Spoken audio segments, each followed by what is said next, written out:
Hello everybody. So today I want to talk about calculus.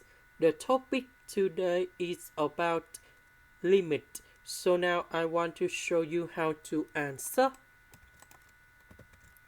We can do about factorization by r.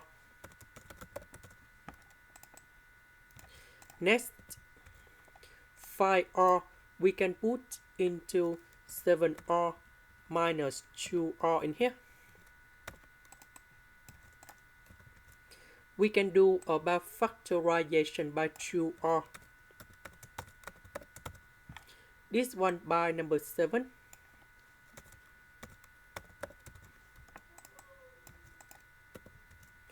R minus 1, R minus 1, we can do another factorization. And now we need to simplify R minus 1 on numerator and denominator. Now I will put number 1 going here and here.